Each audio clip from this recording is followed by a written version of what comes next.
আসসালামু আলাইকুম বন্ধুরা, সকলকে ওয়েলকাম জানাচ্ছি। আজকের পর্বে তৈরি করব ঘরে থাকা অল্প উপকরণ দিয়ে খুবই মজার ঝটপট একটা নাস্তার রেসিপি। তোমরা চাইলে কিন্তু আজকের নাস্তাটা সকালে কিংবা বিকালে পরিবেশনের জন্য তৈরি করে নিতে পারো। খেতে যেমন তেমনি তৈরি করাও একেবারে সহজ।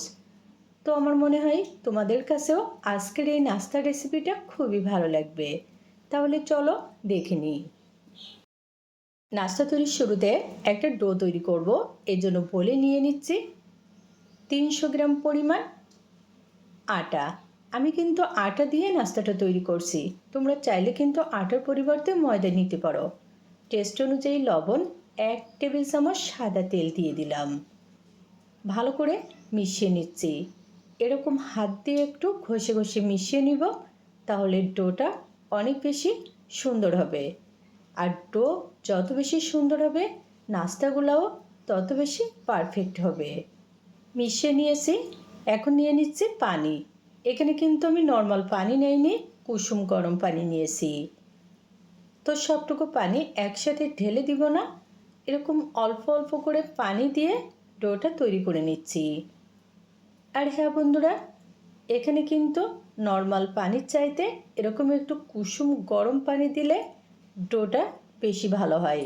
আর সেই সাথে নাস্তাগুলোও অনেক বেশি ক্রিস্পি হয়ে থাকে। ডো তৈরি হয়ে গেছে। এখন 5 মিনিটের জন্য অল্প একটু তেল উপরে দিয়ে ঢাকনা দিয়ে ঢেকে দিচ্ছি। নাস্তার জন্য ভিতরের পুর তৈরি করব। এর জন্য নিয়ে নিচ্ছি 1 টেবিল চামচ সাদা তেল, হাফ টেবিল চামচ আস্ত জিরা, হাফ কাপ পরিমাণ পেঁয়াজ কুচি। 1 থেকে 1.5 মিনিট মতো পেঁয়াজ কুচি ভেজে নিচ্ছি। অর্থাৎ পেঁয়াজ কুচি নরম না হওয়া পর্যন্ত এরকম নেড়ে চেড়ে ভেজে নিতে হবে। নিয়ে নিচ্ছি হাফ কাপ গাজর কুচি, হাফ কাপ ক্যাপসিকাম কুচি, পছন্দ মতো কাঁচামরিচ কুচি। আর হ্যাঁ, এখানে কিন্তু আমি আমার পছন্দ মতো সবজি দিয়ে আজকের নাস্তাটা তৈরি করব। তবে তোমরা চাইলে তোমাদের পছন্দ মতো অন্য যে কোনো সবজি এখানে অ্যাড করতে পারো। টেস্ট অনুযায়ী লবণ, হাফ টেবিল চামচ হলুদের গুঁড়া। হলুদের গুঁড়া দিলে নাস্তার কালারটা কিন্তু খুবই সুন্দর আসবে। এখন একটা ঢাকনা দিয়ে ঢেকে দিব সবজিগুলা একটু নরম হয়ে আসা পর্যন্ত। বেশ কিছুক্ষণ পরে এখন ঢাকনা তুলে নিলাম। সবজিগুলো কিন্তু অনেক বেশি নরম হয়ে গেছে, অর্থাৎ সিদ্ধ হয়ে গেছে। এখন নিয়ে নিচ্ছে টমেটো ফালি। টমেটো ফালি কিন্তু আগে থেকে দেওয়া যাবে না, যেহেতু এগুলা দেওয়ার সাথে সাথে নরম হয়ে যায়। এই জন্য এরকম শেষ পর্যায়ে এসে দিতে হবে। চুলার আঁচটা মিডিয়ামে রেখে সবজিগুলো ভেজে নিব। অল্প একটু কালো গোলমরিচের গুঁড়া দিয়ে দিলাম। সবজিগুলো কিন্তু এখন রেডি। তো এর ভিতরে দিয়ে দেব একটা ডিম। আমি এখানে একটা ডিম দিয়ে দিলাম। তোমরা চাইলে কিন্তু 2টা ডিম দিতে পারো, আবার ডিম ছাড়াও এই নাস্তাটা শুধুমাত্র সবজি দিয়ে তৈরি করে নিতে পারো।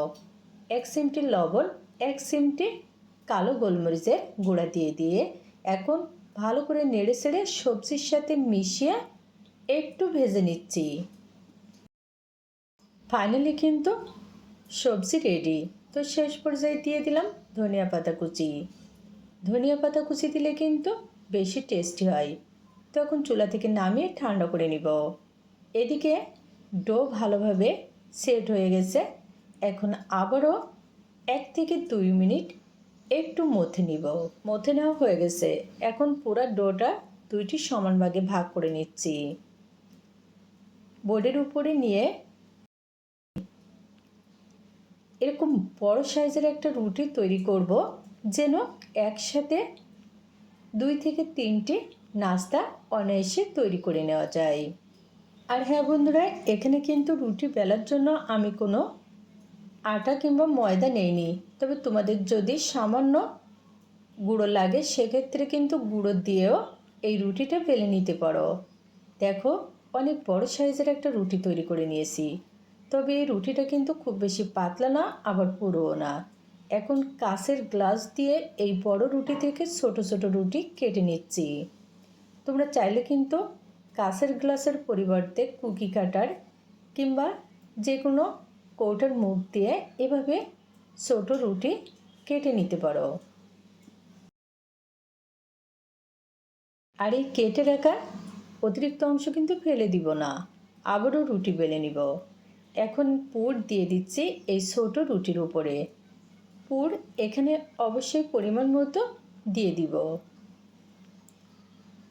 আজকের নাস্তাটা কিন্তু খুবই হেলদি। অনেক সময় দেখা যায় যে বাচ্চারা সবজি খেতে চায় না, সেক্ষেত্রে তোমরা চাইলে কিন্তু এভাবে আমার মতো খুবই সহজভাবে এই মজার নাস্তাটা তৈরি করে নিতে পারো। উপরে আরেকটা কেটে রাখা রুটি দিয়ে এখন এরকম করে চেপে চেপে লাগিয়ে নিচ্ছি।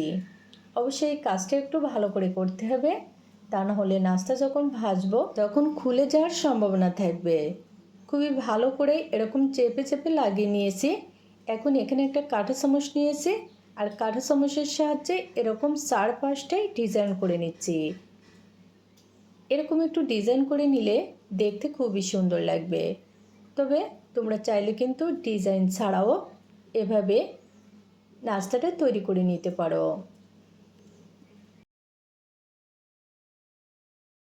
কাঁটা চামচের সাহায্যে ডিজাইন করে নেওয়ার পরে এখন একটা নাইফ নিয়েছি, আর নাইফের সাহায্যে এরকম অল্প একটু দূরত্ব নিয়ে, বেশি পরিমাণ না, অল্প পরিমাণ করে এরকম কেটে নিচ্ছি।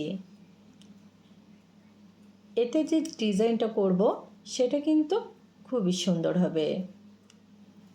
আসলে একটা কথা হচ্ছে, খাওয়ার আগে যে কোনো জিনিস কিন্তু দেখতে সুন্দর হলে সেটা মনে হয় যে খেতেও বেশ ভালোই হবে। এরকম করে আঙুল দিয়ে একটু চেপে পাতার ডিজাইন করে নিলাম। বন্ধুরা, তোমাদের কাছে যদি আমার আজকের রেসিপিটা ভালো লাগে অবশ্যই একবার হলেও তৈরি করে দেখবে। দেখো বন্ধুরা, কত সহজে তৈরি হয়ে গেল কত সুন্দর ডিজাইনের একটা নাস্তা। তো সবগুলো নাস্তা একইভাবে তৈরি করে নিয়েছি। এখন নাস্তাগুলো ভাজার পালা। আর এই জন্য প্যানে নিয়ে নিচ্ছে পরিমাণ মতো সাদা তেল। তেল গরম হয়ে গেছে, একে একে নাস্তাগুলো দিয়ে দিচ্ছি। আর হ্যাঁ, এই পর্যায়ে কিন্তু চুলার আঁচটা মিডিয়ামে রাখতে হবে। মিডিয়ামে রেখে একটু সময় নিয়ে উল্টে পাল্টে নাস্তাগুলা ব্রাউন কালার অর্থাৎ গোল্ডেন ব্রাউন কালার করে ভেজে নিব। 3 থেকে 4 মিনিট ভাজার পরে এখন নাস্তাগুলা উল্টে নিচ্ছি। একটু সময় নিয়ে এরকম উল্টে পাল্টে ভাজলে কিন্তু নাস্তাগুলা অনেক বেশি মুচমুচে হবে। দেখো বন্ধুরা, প্রায় 4 থেকে 5 মিনিট সময় নিয়ে নাস্তাগুলা ভেজে নিয়েছি। এখন কিন্তু খুবই সুন্দর একটা কালার চলে এসেছে, আর সেই সাথে ভালোভাবে ভাজা হয়ে গেছে। তো তেল থেকে তুলে নিচ্ছি।